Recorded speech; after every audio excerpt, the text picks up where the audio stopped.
Bienvenidos a un concepto más de química general. En esta ocasión estaremos revisando el concepto de reactivo limitante. Consideremos una reacción del siguiente tipo. A más B me produce D más E. En este caso, los reactivos no se consumirán a la misma velocidad ambos. Alguno de ellos dos se tiene que consumir primero. Cuando esto suceda, entonces la reacción se detendrá porque el reactivo se terminó. Y a ese reactivo que se termina se le denomina reactivo limitante, como en los dos conceptos que están en la parte de arriba de esta reacción. Reactivo limitante es el reactivo que se consume primero en una reacción. Reactivo en exceso son los reactivos presentes en mayor cantidad de la necesaria para reaccionar con el reactivo limitante. Cuando la reacción se detiene, el reactivo limitante se consumió, pero los reactivos en exceso aún quedarán. Veamos esto con un ejemplo. La urea, que es, esto es urea. Esta síntesis se considera el primer ejemplo de un compuesto biológico a partir de reactivos no biológicos. La reacción que se lleva a cabo para la síntesis de la urea parte del amoníaco más el dióxido de carbono, produciendo urea más agua.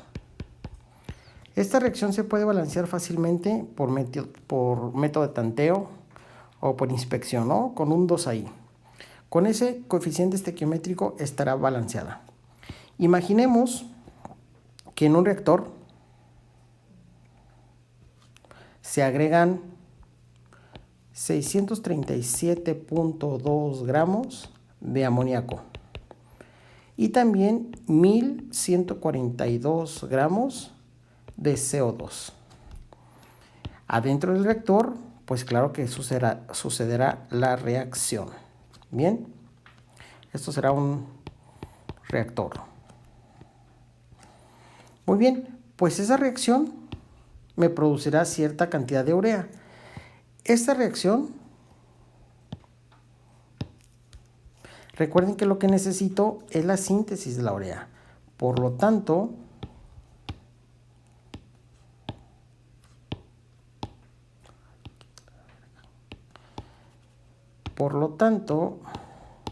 ahí está. Mira, nada más esto. A ver. No puede ser pegar la reacción. Bien. Ok. Por lo tanto, estos dos reactivos deben de estar relacionados al producto necesario. Si se fijan en el reactor tengo 637.2 gramos de amoníaco, pero también tengo 1142 gramos de CO2.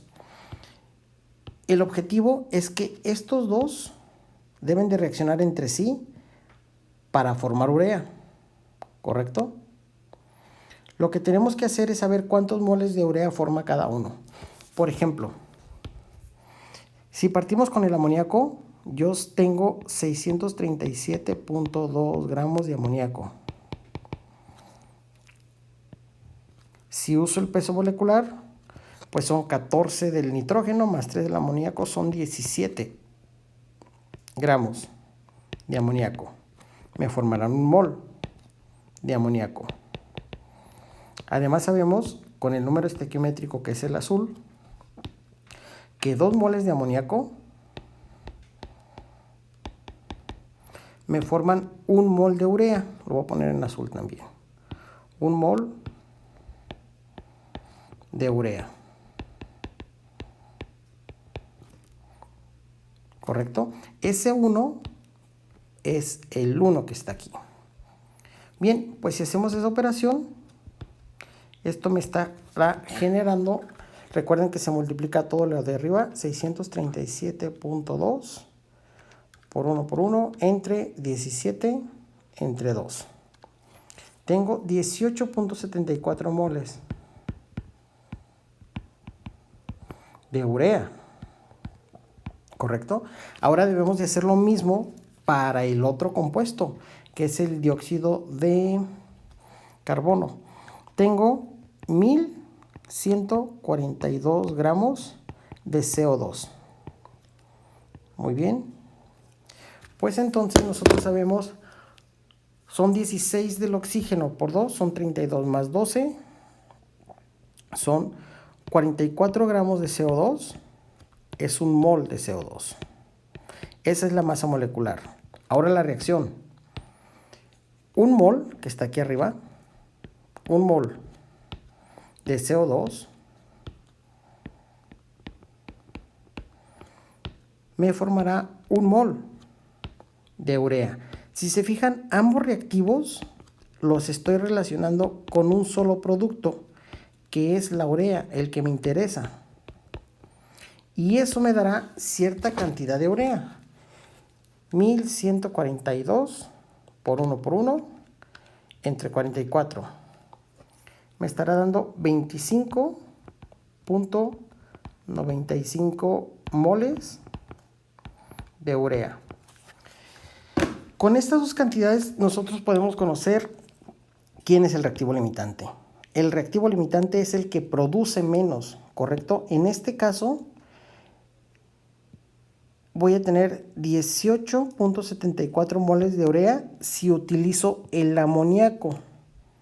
Sin embargo, si utilizo el CO2, yo podría obtener hasta 25.95 moles de urea. Claro está que el amoníaco es el reactivo limitante, es el que me va a producir menos y es el primero que se va a acabar. Como nota, podríamos escribir el que genera menos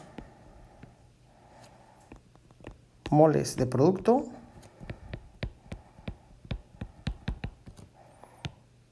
será el reactivo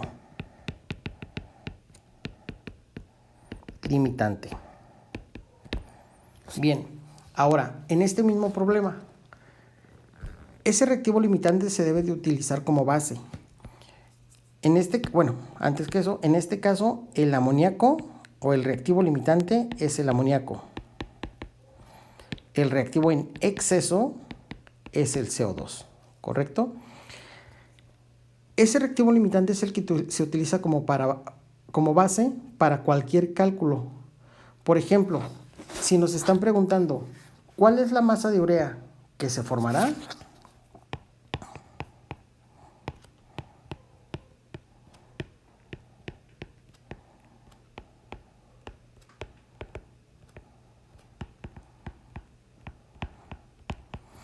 Bueno, sabemos que la masa de urea tiene que partir del reactivo limitante.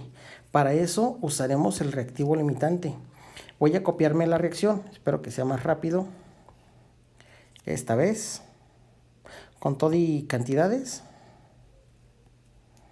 Bien, copiar.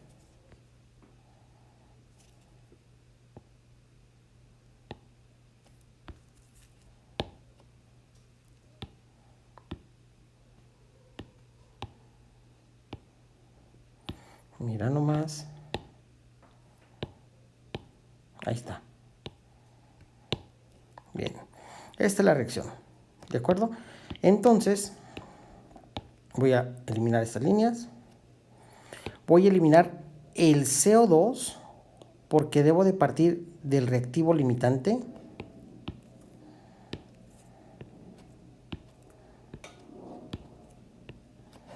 Bien. Y ahora la relación pues será como siempre y lo hemos manejado entre estos dos, ¿correcto? Iniciaré con toda la reacción. Por ejemplo, con todo el análisis dimensional. Tengo 637.2 gramos de amoníaco. Y de ahí partimos.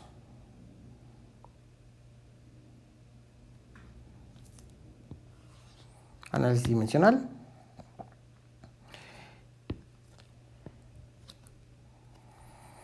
17 gramos de amoníaco es un mol de amoníaco. Eso es masa molar, ¿correcto? Sale de la tabla periódica. Uso los dos coeficientes estequiométricos.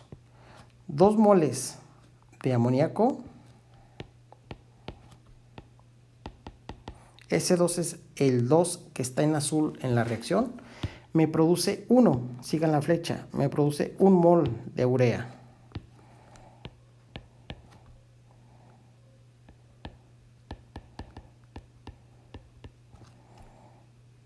Ahora, nuevamente, la masa molecular de la urea para obtener los gramos. Nosotros sabemos que 1 mol de urea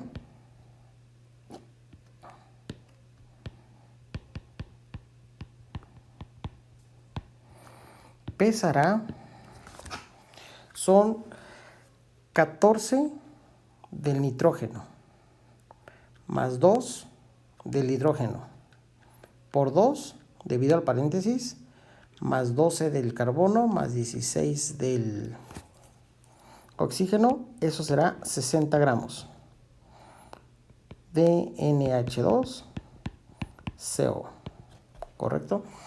Si eliminamos, recuerden, gramos de amoníaco, moles de amoníaco, moles de amoníaco, moles de urea y moles de urea. Y eso me genera solamente gramos. Al realizar la operación, recuerden que puedo multiplicar toda la parte de arriba entre todo lo de abajo. 637.2 por 1 por 60. Entre 17, entre 2, entre 1. Y eso me da 1124.47 gramos de urea. Listo.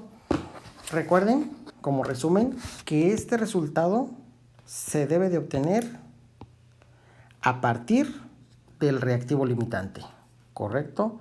Primero debemos de encontrar el reactivo limitante y después debemos de actuar como lo hemos visto. Bien, nos vemos en la próxima.